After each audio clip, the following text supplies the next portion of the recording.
Hello guys, नमस्कार। मैं अनिल और आप देख रहे हैं हमारा YouTube channel Neel Kamal classes. तो यह क्लास है जो पिछली क्लास का कंटिन्यूएशन है, जिसमें हम देख रहे थे कि जब क्या होता है जब हम किसी मैग्नेटिक फील्ड को नोट के मैग्नेटिक फील्ड जब किसी मैग्नेटिक मोमेंट को एक्सटर्नल मैग्नेटिक फील्ड में रख देते हैं किस प्रकार से चेंज होता है। यहाँ पे मैग्नेटिक मोमेंट क्या लिए थे, इलेक्ट्रॉन्स का। जो इलेक्ट्रॉन मूव करता है न्यूक्लियस के चारों ओर, उसका पाथ को लिए, ऑर्बिट को लिए थे। उसको उसको हमने बाहर और एक्सटर्नल मैग्नेटिक फील्ड में रख के उसका जो क्या रिजल्ट होता है, किस प्रकार से वो बिहेव करता है, ये सब देख रहे थे। तो पिछली बार हम देखे थे तो उसमें क्या हुआ था कि जब हम इसको कुछ थीटा एंगल पर मैग्नेटिक फील्ड में रखते हैं ऐसे, तो उसके टॉर्क लगता है, टॉर्क की वजह से इस प्रकार से वो मूव करता है। ये देखे थे।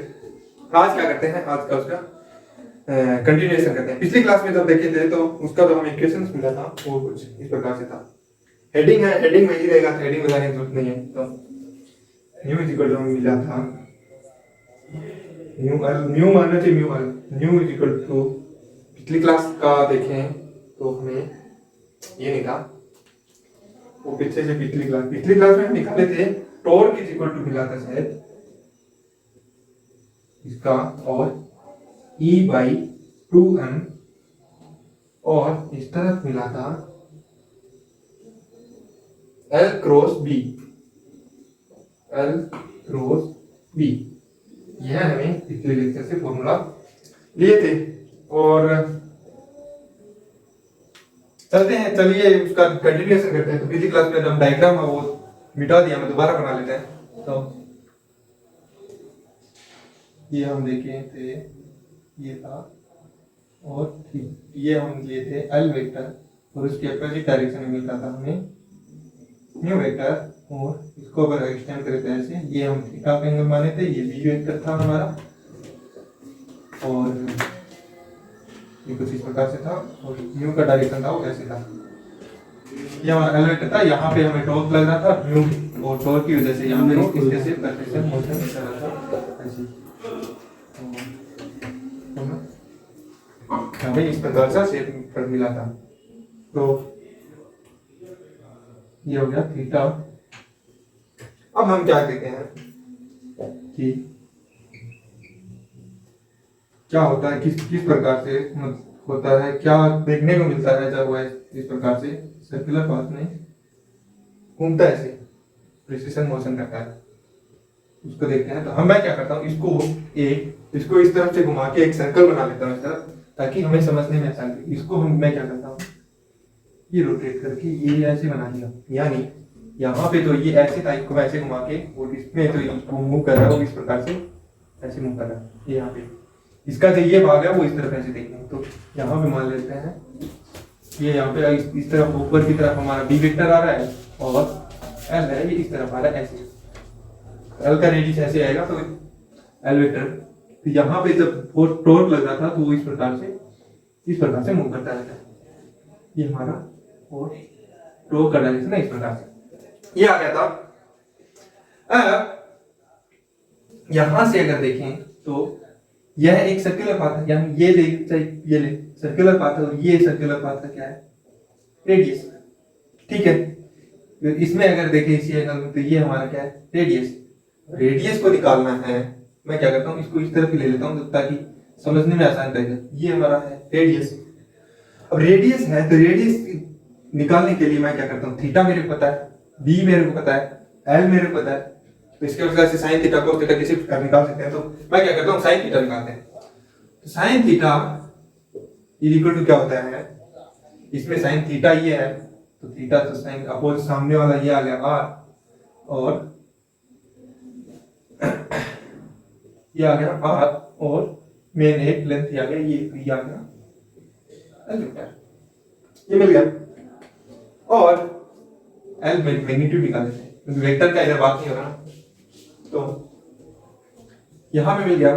अब आर इज इक्वल टू अगर देखें तो हमें मिलेगा एल साइन थीटा, ये इक्वेशन है, ये इक्वेशन भी हम यहाँ पे लिख देते हैं, एल साइन थीटा नंबर 2। अभी हम क्या करते हैं कि इसको देखते हैं कि थीटा एंगल से ऐसे मूव करता है। तो मैं क्या करता हूँ, जैसे जैसे यहां से थीटा पोजीशन इस पर किस प्रकार से मूव करेगा, थोड़े से समय बाद में यहाँ पहुंचेगा, फिर यहाँ पहुंचेगा, फिर यहाँ आएगा, फिर यहाँ यहाँ यहाँ, ऐसे मूव कर देना, ऐसे आएगा। अगर इसमें देखें तो स्टार्टिंग में मान लेते इधर था, थोड़ी देर में इधर इतना दूर मूव हो जाएगा, फिर इधर है, इस तरह ऐसे पोजीशन चेंज करता है, ऐसे धीरे धीरे ऐसे मूव करता है। मैं क्या करता हूँ, डी टी टाइम में इसका जो एंगल है वो डी थीटा चेंज होता है, यानी बहुत ही सूक्ष्म टाइप में हल्का सा एंगल होगा, उसको मान लेते हैं डी थीटा। इसका डी थीटा इसका कांस्टेंट लिया, यहां हम लेंगे डी फाई। थीटा कौन सा एंगल है? थीटा ये, अगर आपको डिफरेंशिएट कर फर्क नहीं करना आ रहा है तो मैं बता देता हूं कि यहां पे हमारा ये बी वेक्टर है, ये एल वेक्टर है, तो थीटा कौन सा है? ये एंगल लेना है। और अब अगर मैं इसको ऊपर से इस भाग से देखूं, ये ऊपर वाला भाग है इसे, तो इलेक्ट्रॉन इसमें किस प्रकार मूव कर रहा है? इसमें कुछ इस प्रकार से, यानी वो ऐसे ऐसे मूव कर रहा है इसमें चारों तरफ। तो थीटा है वो टी स्टार्टिंग में इधर था, इसे टी समय बाद में क्या हुआ, इस पे टॉर्क लगा, तो ये इतना हो गया। तो अब यहाँ पे पहले यहाँ था, थीटा चेंज होने के बाद में तो ये एंगल चेंज हो रहा है, पहले यहाँ था जैसे है, उसको मान रहा हूं डी फाइव। डी थीटा हमारा ये है और इसका ऊपर वाला भाग ये है, इसमें टी टाइम से ऐसे मूव कर रहा है, तो पहले यहाँ था, यहाँ आने के बाद ये डी है, इसको हमने क्या किया, डी फाइव मान लिया। अब डी फाइव इक्वल टू देखें तो क्या होगा, अगर अब इससे क्या, पहले हम इससे वो इक्वेशन निकाले, अब हम इससे इक्वेशन निकालने का प्रयास करते हैं। अगर आपको अभी भी समझ में नहीं आया तो अगर एक दो बार देखोगे तो समझ में आ जाएगा, अगर खुद से प्रैक्टिस करने का प्रयास कीजिएगा। तो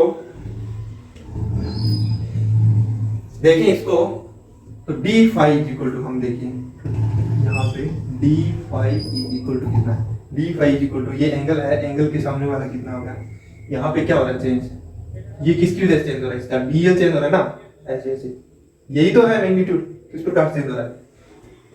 तो डीएल, इसका वैल्यू आ गया डीएल, और DL divide by r radius.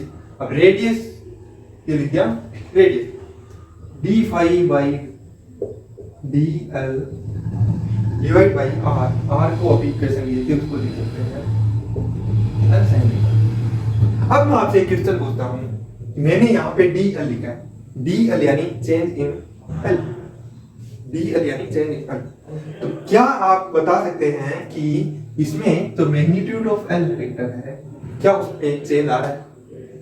अगर यहाँ पे ऐसे रोटेट कर रहा है तो क्या इसमें मैग्नीट्यूड में चेंज आएगा? डीएल लिखने का मतलब, डीएल लिखा है तो इसमें मतलब एल में चेंज है डीएल, तो डीएल की वजह से क्या इसमें मैग्नीट्यूड में चेंज आएगा?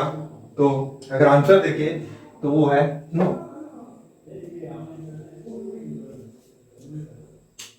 क्योंकि यहां पे जो डीएल चेंज हो रहा है उसका डायरेक्शन क्या है?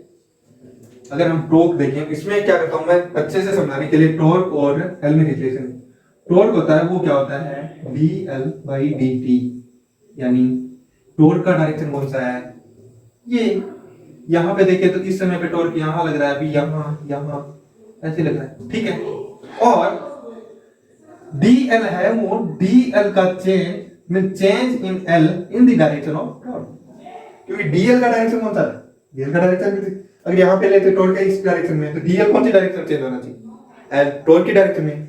लेकिन यहाँ पे ले तो एक्चुअल में इसका डायरेक्शन कौन सा है, एल वेक्टर, एल वेक्टर का डायरेक्शन ये है, लेकिन रोटेट वो इस प्रकार से कर रहा है, ये हमारा बी वेक्टर है, इसको ऐसे ही ले लेते हैं ना, ये हमारा बी वेक्टर है, टॉर्क ये है, एल वेक्टर ये है, तो इसमें टॉर्क किस प्रकार से, इस प्रकार से, और इसका एल वेक्टर का डायरेक्शन सही है, इनके बीच में एंगल कितने का होगा, 90 डिग्री। अब आपको पता होगा कि अगर कोई वस्तु किसी से फोर्स है वो 90 डिग्री एंगल पर लगता है तो उसका मैग्नीट्यूड है वो चेंज नहीं होता है, तो इस प्रकार से यहाँ पे चेंज है। तो आप बोलेंगे कि इसमें डीएल फिर चेंज क्यों हो रहा है, डीएल का को लिखा, तो इसमें डीएल है उससे उसका डायरेक्शन चेंज हो रहा है, समझ लो। अगर कोई वस्तु है, किसी वस्तु का इसका एंगल चेंज हो रहा है तो उसमें फोर्स लगेगा, लेकिन उसमें फोर्स वो एफ नहीं लगेगा, उसमें टॉर्क लगता है। टॉर्क क्या करता है, टॉर्क उसका डायरेक्शन चेंज करता है, यहाँ पे डायरेक्शन चेंज हो रहा है, मैग्नीट्यूड चेंज नहीं हो रहा, तो यहाँ पे तो ये है एल है वो कांस्टेंट ले लिया, तो डीएल शायद अभी आप समझ गए होंगे। तो अब मैं क्या करता हूँ, इस पे एक ऑपरेशन लगाता हूँ, वो किस प्रकार से करता हूँ, मैं इसको लिख देता हूँ, बीच में लिख देना, चल देखते हैं। डी फाई है उसको डी टी के रिस्पेक्ट में डिफरेंशिएट कर देता हूँ। तो अगर लेफ्ट साइड से करता हूँ राइट साइड से करना पड़ेगा, राइट साइड से, और D L by D T को कर दिया और हमें एक चीज मिल गया, वो क्या, एल साइन थीटा। अब D L by D T इसको हम लिख सकते हैं क्या, टॉय, और D theta by D T यानी थीटा में टाइम के रिस्पेक्ट में चेंज क्या कहलाता है, थीटा में परिवर्तन की दर को क्या कहलाता है, एंगल में परिवर्तन की दर को क्या कहलाता है, एंगुलर वेलोसिटी। तो यहां पे आएगा angular velocity D L by D T, moment में चेंज करने की दर उसको बोलते हैं टॉय, और डिवाइड बाय आएगा एल साइन थीटा। ये हमें इक्वेशन मिल गया। इससे यहाँ पे ये डायग्राम समझना बहुत मतलब जरूरी है। अगर डायग्राम समझ में नहीं आएगा तो ये इक्वेशन समझ में नहीं आएगी, मुश्किल आएगा, मुश्किल होगा समझ में। तो यहाँ पे ये आ गया। अब टॉर्क इज इक्वल टू हमने एक इक्वेशन निकाला है यहाँ पे इसको लेके, तो वो क्या इक्वेशन है हमारा ये। अब इस इक्वेशन को लिख देते हैं इधर, इधर यहाँ पे मैंने जी फैक्टर ऐड नहीं किया तो यहाँ पे जी फैक्टर लगा देते हैं। तो इस प्रकार से अगर कुछ इक्वेशन में मिस्टेक होता है तो देख लेना, अगर कुछ करेक्शन करना हो तो यहाँ पे जीएल भूल गया था उस टाइम। तो ये आ गया। अब omega is equal to torque अगर डिजाइन इंट्रोड्यूस करें तो ये आ गया G L E by 2n L cross B divide by L sine theta.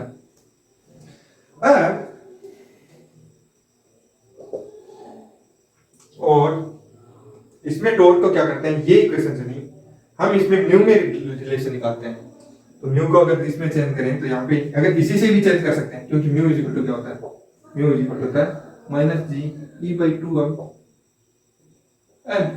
ये होता है। तो इसको म्यू से रिप्लेस कर सकते हैं। तो ये पूरा टर्म है, ये तो है, इसकी अगर म्यू लिखे हैं तो हमें मिलेगा म्यू क्रॉस भी लिख सकते हैं। अगर इससे आप नहीं जाना चाहते तो क्या करते हैं, पहले वाले यहाँ से इंट्रोड्यूस वैसे करते ही नहीं है, क्योंकि हम जानते हैं कि टॉर्क इज इक्वल टू होता है म्यू क्रॉस बी।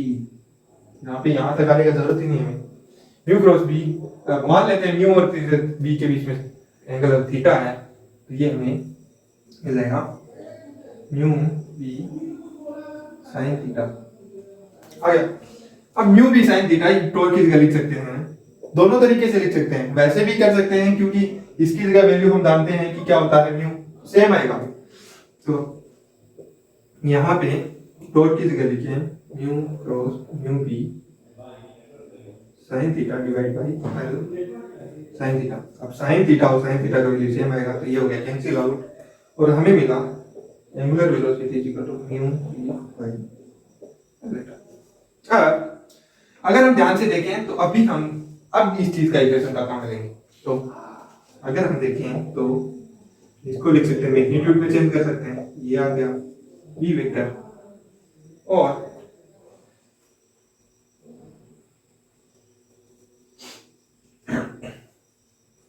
इसको हम क्या लिख सकते हैं, इसको लिख सकते हैं ई बाई 2m।